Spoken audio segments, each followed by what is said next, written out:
Gukinyiria riu ni mwiri wa mundurume umwe urutitwo matigari-ini ma nyumba ino, o riri nayo mihango ya gwetha mundu ungi umwe irathie na mbere. Umuthi ni thiku ya gatatu mihango ino iratwarithio na mbere, na kuringana na ruhonge rwa guthaitira na kuhurana na mitino ni ati mihango ino iratwarithio na njira ya wigiririki. The necessary procedures including identification and further processing by the relevant authorities are currently underway. Nyumba ino ya ngorofa 14 iria waki wayo urathiaga na mbere yamomokire muthi wa gatano mathaini ma kiroko, na arangiri eri makurikanite ta Ali Adan Galgalo na Hassan Bulehuka mahufanirio mari thiini wa nyumba ino. We want to assure the nation that the government of Kenya remain fully present and fully committed to bring this to a closure.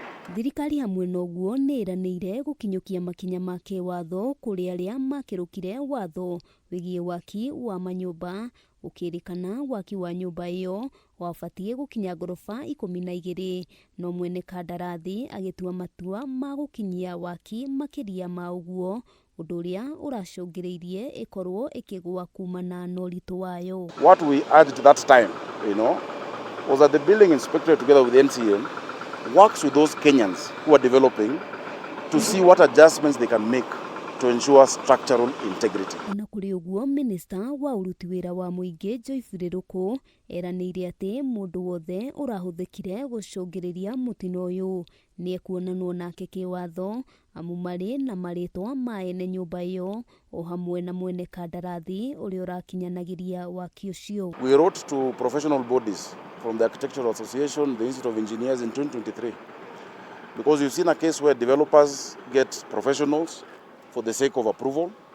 Then once a building is approved, the engineer is dropped. Family ya arangiri aciari hamwe noguo ni hoete kihoto gukinyanirio kuri endwa ao makiuga mutino ucio uracungiriirio ni andu eyendi na matari na kihariro. Kiribotera Kameme TV, Getwo Wambui wa Njuguna.